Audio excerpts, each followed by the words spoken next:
From the #1 pick with the first pick in the 2016 NFL Draft to a Super Bowl loss, being traded for his team's failures. And I got a guy in Matthew Stafford, albeit injury prone, but who's only 32 years of age and clearly better than Jared Goff. Jared Goff appears to have found a new home.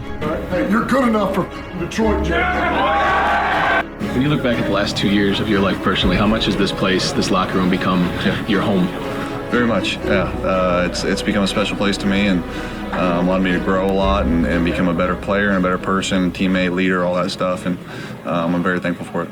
Ultimately signing a deal to make him the second highest paid quarterback in the 2024 season. The Detroit Lions are NFC favorites, and Jared Goff just signed for another $170 million. What a glorious tale. Hell yeah. What a Detroit glorious tale. But where did this glorious tale begin? Becoming a full-time YouTuber requires a lot of time and dedication. Please subscribe and help me reach 1,000 subscribers so I can kickstart my journey. Jared Goff's tale began in Nevada, California in 1994, where he grew up the son of a former professional baseball player, Jared Goff. Goff was a 49ers fan and idolized Joe Montana, although his career was almost entirely over when he was born. His admiration for Montana can still be seen today as Goff wears the number 16 like his childhood hero. He would play various sports as a child, but he had a strong inclination for football. Goff would attend Marian Catholic High School where he would shine on the football field. He would throw for nearly 7,700 yards and 93 touchdowns with a career record of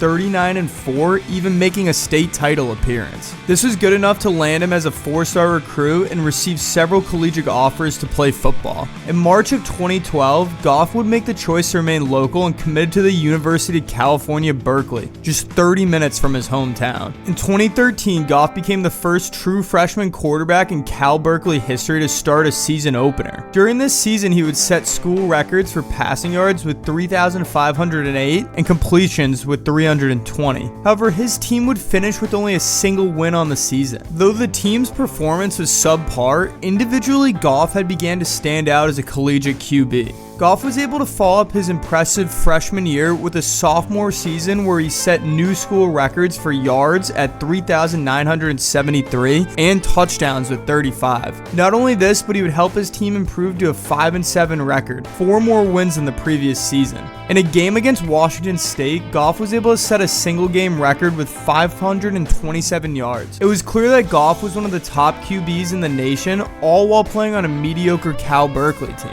In 2015, he would take his talents to new heights during his junior year. He would once again break his single-season records with 4,714 yards and 43 touchdowns, even besting his own single-game record with 542 yards against Arizona State. With his standout performance, Goff was able to help the Golden Bears to a 7-5 record, their first winning season since 2011. Goff would declare for the NFL Draft after his junior year and still holds both the career passing yards and touchdown records to this day for Cal Berkeley. As it came time for the NFL Draft, Mel Kiper had ranked him as the #1 quarterback prospect and projected him to be the first overall pick, but another name had began to circulate as a possible #1 overall pick. Carson Wentz from North Dakota State had both an incredible pro day and NFL combine that moved him from a mid-first round pick to a top 10 prospect. Many believed him to be far more athletic than Goff and thought this might translate better to the NFL. Prior to the draft, the Los Angeles Rams had traded with the Tennessee Titans to move up to the #1 overall pick. It was clear that the Rams were looking to select a new QB for the future of their team. However, the question still remained, who would they select? During the 2016 season, Jared Goff was not asked to start right away. Instead, he would spend the first 10 weeks of the season backing up and learning from veteran QB Case Keenum. Throughout these 10 weeks, the Rams would have a 4-5 record and Goff would not see any playing time on the field. He would make his NFL debut on November 20th against the Miami Dolphins. It wasn't exactly a coming out party for him though. He would complete 17 of 31 passes for 134 yards and the Rams would end up losing the game 14-10. Goff would start the next 6 games, but most of this time was spent adjusting adjusting to the NFL. Los Angeles would lose all 7 games Goff started, and he would finish his rookie season with 5 touchdowns and 7 interceptions. In week 14 of the regular season, the Rams had fired head coach Jeff Fisher, who had been with the team since 2012, but was unable to produce a single winning season with the team. Following the season, the Rams would make a bold and somewhat shocking move and hire Sean McVay, the Washington Redskins offensive coordinator from the 2016 season, as their new head coach. At the time of signing, McVay was just shy of 31 years old, making him the youngest head coach in NFL history. What they see in a 30-year-old guy that Stan Kroenke says, he's my man. Zubin, this is fascinating on so many levels. And he went out there, Sean McVay did, to meet with Stan Kroenke, the Rams owner, and for Stan Kroenke to grasp why his organization was going to move forward with a 30-year-old coach. The Rams would enter the 2017 season with the rookie head coach and a second-year quarterback, and many were not sure what to expect. Goff would begin the season with his first win as an NFL player in a 46-9 victory over the Indianapolis Colts. He would continue to shine throughout the season with McVay's play calling and helped the Rams improve from the previous season to an 11-5 record while throwing for 3,804 yards, 28 touchdowns, and only 7 interceptions.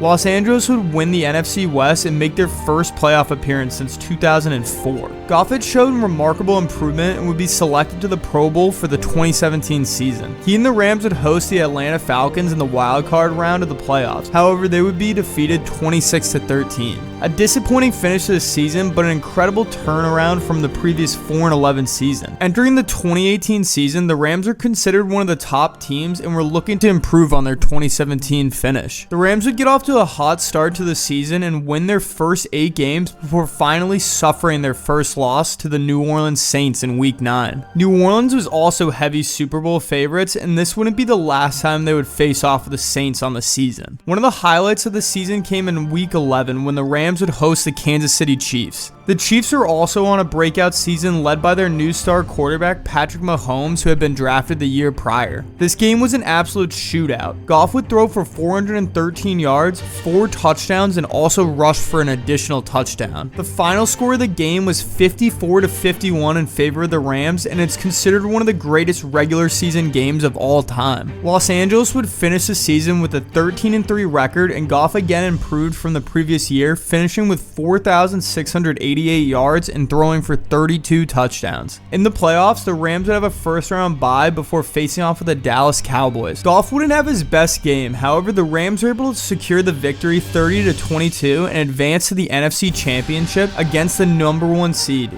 the New Orleans Saints, one of their 3 losses on the season. New Orleans would get off to a 13-0 lead in the first quarter, but the Rams would be able to make a comeback. Late in the fourth quarter, with the game tied 20-20, the Saints were driving down the field. On a crucial 3rd down, Saints quarterback Drew Brees would throw a pass intended for Tommy Lee Lewis. The Rams' nickel Roby Coleman would appear to arrive early and break up the pass, however no flags were thrown. Replays show that there was clear contact on the play prior to the ball arriving, however to the Saints' dismay, they would have to settle for a field goal. With just 1 minute and 26 seconds left on the clock, Jared Goff would have a chance to drive down the field and tie or win the game. Goff would manage to get down the field, and Greg Zuerlein would hit a 48-yard field goal to tie the game with just 8 seconds left on the clock, sending it to overtime. The Saints would get the ball first, but Drew Brees would throw an interception as he was hit, allowing the Rams to take over. Goff in Los Angeles would stall out, but Greg Zuerlein would have an opportunity to win the game with a 57-yard field goal. Zuerlein would make the kick, and the Rams are headed to the Super Bowl. With the greatest quarterback of all time, Tom Brady, still leading the Patriots, they were favored by 2.5 points in the game. Super Bowl 52 was not the most memorable Super Bowl. It was mainly a defensive battle between the Rams and the Patriots. Patriots would be able to get into field goal range and took the lead by 2 scores. With little time on the clock, the Rams would elect to kick a field goal and then try to secure the onside kick for a chance to win the game. However, Greg Zuerlein would miss this field goal and allow the Patriots to run out the remainder of the clock. All Goff and the Rams could do was prepare for the next season while New England celebrated their victory. In the offseason, Goff would sign a $134 million extension with the Rams. A large contract, however, he seemed more than worth the money with his recent performance. He Yet in 2019, both Goff and the Rams would regress. They would finish with a 9-7 record, and Goff would throw 22 touchdowns and 16 interceptions, 10 fewer touchdowns than the previous season. In 2020, the Rams would bounce back with a 10-6 record and make the playoffs. Goff would put on another shaky season where he threw for only 20 touchdowns and 13 interceptions. They would match up against the Seattle Seahawks in the wild card round. During the regular season only 2 weeks prior, Goff had broken his thumb and was not expected to play.